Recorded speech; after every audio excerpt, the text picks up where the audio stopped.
안녕하세요. 인생컨닝입니다. 네, 오늘은 제가 경험했던 사례를 통해서 그 허언증, 그리고 뭐 사기꾼들에게 당하지 않기 위해서 한번 생각해 볼 것에 대해서 말씀을 드리려고 하는데, 실제로 제가 모임에서 경험했던 케이스기도 해서 도움이 되실까 해서 말씀드려보려고 합니다. 돈을 모으는 것도 중요하지만 돈을 사실 지키는 것도 굉장히 중요하거든요. 인생에서 굉장히 중요한 부분이기 때문에 사람을 어떻게 신뢰해야 될지 말씀드려보려고 할게요. 사기꾼들이 하는 직업사칭 또는 허언증이라고 할까요? 이제 특히 그 직업사칭이라고 하면 남들이 선망하는 직업, 뭐 의사나 뭐 다른 전문직 같은 것을 이제 사칭하는 경우가 많은데, 오늘은 그 케이스에 대해서 말씀드려볼 겁니다. 제가 30대 초반에 어떤 모임에 나갔던 적이 있어요. 거기는 전문직 분들도 계시고 사업하시는 분들도 계셨고 뭐 직장인 분들도 계셨고 다양한 분들이 모여있는 모임이었는데, 30대에서 40대가 주로 모여있는 모임이었고, 이제 남녀가 같이 모여있다 보니까 자연스럽게 뭐 모임 내에서 연애를 하거나 이제 결혼까지 간 그런 케이스들도 있었어요. A씨라는 한 남자분이 있었습니다. 그때 당시에 A씨는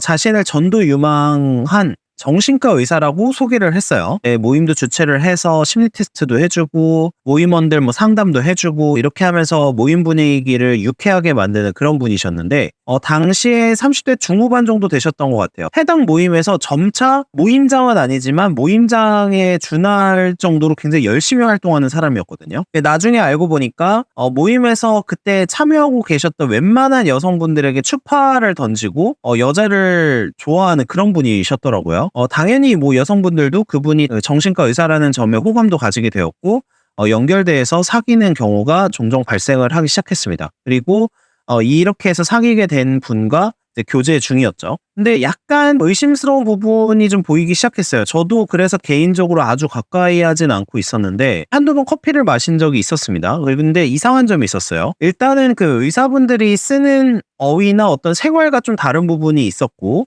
얘기를 하다 보니까 무엇보다 모임 후에 이제 정산을 할 때 그분이 소개를 하셨던 닉네임 또는 어떤 이름과 다른 이름의 계좌를 사용하고 있었습니다. 단체 모임에서 보통 닉네임만 사용을 하다가 이제 개별적으로 만나면 뭐 이름을 얘기하기도 하고 좀 더 이제 서로에게 대해서 알게 되잖아요. 그런데 계속 닉네임을 사용하려고 하는 패턴이 좀 있었고, 향후 친해지고 싶거나 관계가 발전하게 되면은 이름을 말하겠다 이런 식으로 계속해서 피해가는 그런 부분이 있었어요. 그리고 나중에 이름을 알게 되긴 했는데 그 이름도 실제 본명이 아니라 예명이었고, 예명이니까 계좌이체를 하잖아요. 근데 그 계좌이체를 했을 때 나오는 예금주의 이름과 달랐던 거죠. 그리고 그 예명 등으로 검색을 해봤을 때 전문직의 경우에는 근무지나 대략적인 신상을 파악할 수 있는 경우가 많거든요. 학력 같은 것도 파악할 수 있는 경우가 많고, 근데 이제 이런 것도 정확하게 파악하기가 좀 어려운 사람이었습니다. 그래서 이제 저를 포함해서 조금 의문을 가지신 분들이 있었던 거예요. 그래서 이제 의심을 하기 시작해서 조사를 해보니까 결과적으로는 심리상담사셨습니다. 그래서 심리상담을 업으로 하는 남자분이었던 걸로 판명이 났고, 심리상담을 하다 보니까 당연히 그 정신과와 관련된 전문 지식도 있었고, 이를 이용해서 정신과 의사라고 자신을 소개를 하고 모임 내에서 여러 여성분들을 만났던 거죠. 그 만나신 분 중에는 결혼을 고민하셨던 분들도 있으셨는데 결국 이런 사실을 알고 헤어지셨고, 이분도 이제 결혼 정년기의 여성분이었는데 1년 넘게 사귀던 여자분이 이제 배신감을 느끼면서 헤어졌다. 그리고 그 이후에 이제 굉장히 힘드셔서 정신과를 다니셨던 걸로 알고 있습니다. 이게 이제 제가 실제로 경험했던 케이스인데, 사회생활을 하다 보면은 자신을 과시하거나 특히 사람들 신뢰를 얻어서 사기를 치려고 하는 사람들이 있어요. 이런 분들은 자기 인적사항이나 뭐 직업, 학력, 그리고 뭐 집안 같은 거를 속이는 경우를 많이 접하게 되는데, 이게 사기꾼들의 특징이기도 하고 최근에는 허언증 이런 식으로 표현을 하기도 하죠. 사람들이 호감을 가지거나 외적으로 권위가 부여되는 직업, 사람들이 믿을 만한 직업이나 학벌 등을 얘기를 하면서 상대방의 신뢰를 사서 결혼으로 가게 되면은 사기 결혼이 되는 거고, 돈을 빌리게 되면은 이제 사기꾼이 되는 거죠. 참고로 말씀드리면 각종 뭐 학력, 직업, 뭐 소득, 집안 이런 걸 속이게 되면은 법에서는 혼인 취소라고 해서요.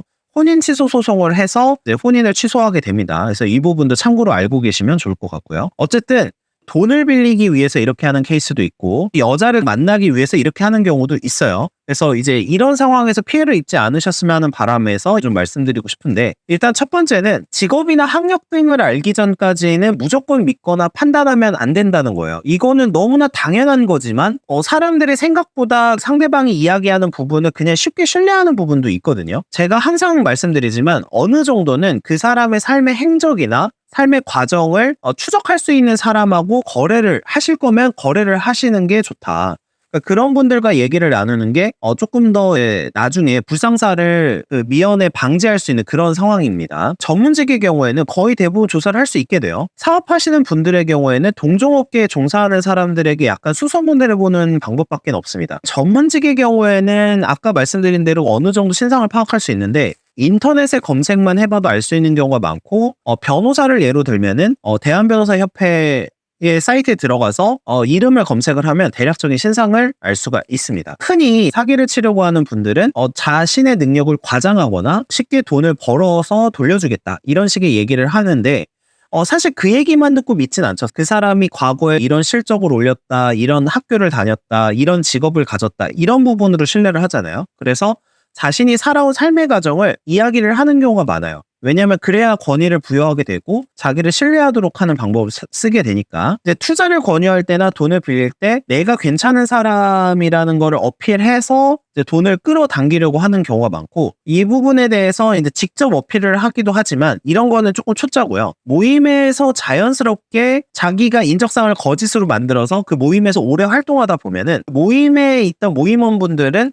예를 들면 의사야 이러면 의사다 이렇게 알게 돼요. 그 부분을 자연스럽게 옆에 사람이 얘기하게 돼서 새로 들어오는 사람들은 그 옆에 있던 사람의 말을 신뢰해서 속게 되는 그런 케이스들이 많거든요. 즉 모임에 들어가서 어떤 사람의 인적사항이나 정보는 완전한 것이 아니다라는 생각을 하셔야 돼요. 그러니까 무조건적으로 신뢰를 하면 안 되고, 항상 이제 사람들이 실수하는 게 본인이 그렇게 얘기를 하면 좀 안 믿는 경우가 많지만 옆에 사람이 제3자가 저 사람 되게 돈도 잘 벌어, 저 사람 뭐 의사야, 이렇게 얘기를 하면 믿는 부분이 생긴다는 거죠. 그래서 모임원분들도 실제로는 모르고 그렇게 말하는 것일 수도 있다라는 생각을 하시고, 모임에 참여를 하실 때 내가 직접적으로 확인하기 전까지는 너무 신뢰를 하지 않는 그런 사고 습관을 좀 들이시는 게 좋습니다. 그럼 반대로 한번 이야기를 해볼게요. 실제로 어떤 삶의 행적이나 이런 거를 발견할 수 있고 좀 어떻게 살아왔는지를 알 수 있는 사람들일 경우에는 조금은 그래도 상대적으로는 신뢰를 할 수가 있게 되는 건데, 이게 제가 말씀드리는 20대 때 열심히 살아야 되는 이유기도 해요. 능력이 월등해서 뭐 사업을 하자마자 대박이 나고 이런 분들은 좀 얘기가 다르겠지만, 내가 제대로 살았다는 흔적을 남길 수 있었던 사람들이 자연스럽게 신뢰를 받을 수밖에 없고,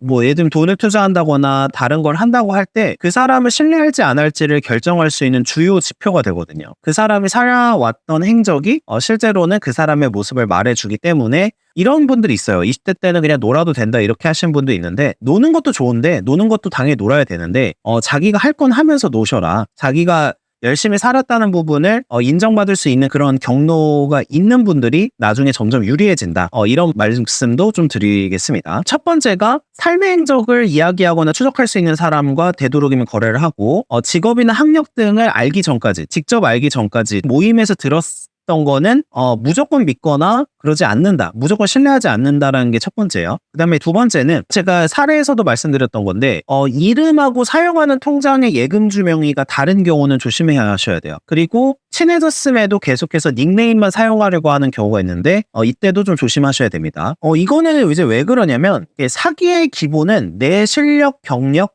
능력을 속이는 데서부터 시작을 해요. 결국에는 또 안전하게 속이려면 이름 자체를 속이는 것부터 시작을 하거든요. 근데 무언가 모임을 하게 되면은, 예를 들면 차명 인생이라고 해요. 저희 이제 업계에서는 차명으로 사는 거예요. 다른 사람 명의를 빌려서 살거나 통장도 다른 사람 명의 걸 쓴다.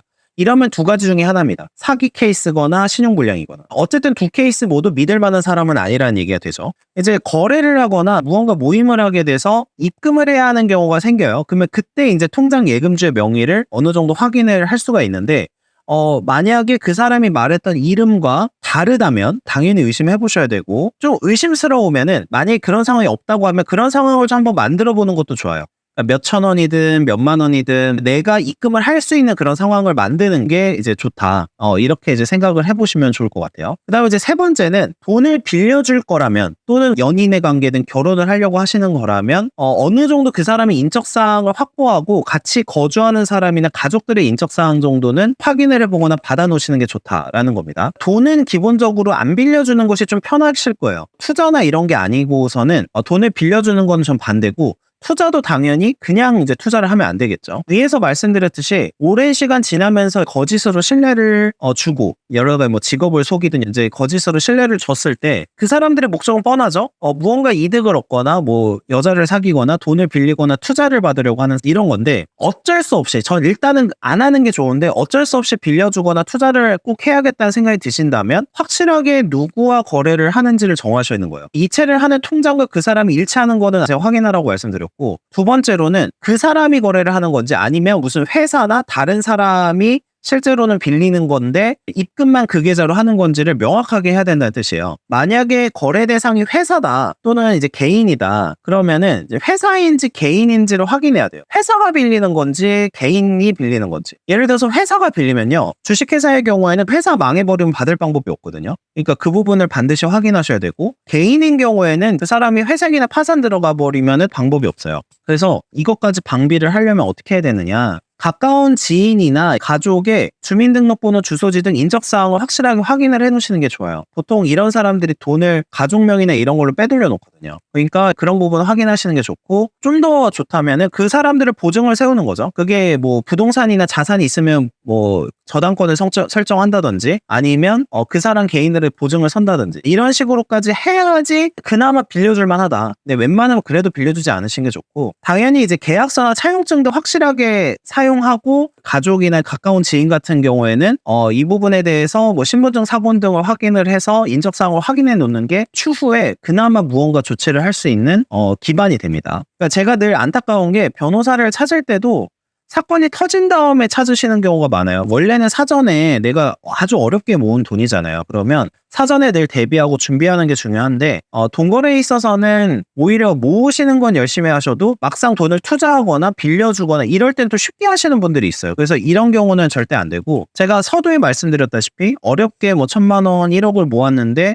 사기당해서 잃어버리면 아무 의미가 없죠. 그래서 사칭을 하는 경우든 사기꾼들이든 기본적으로 인적사항이나 이런 거를 확인해보고 조심해서 판단을 하시는 게 되게 중요하다. 이렇게 말씀을 좀 드리고 싶습니다. 네, 시청해주셔서 감사합니다.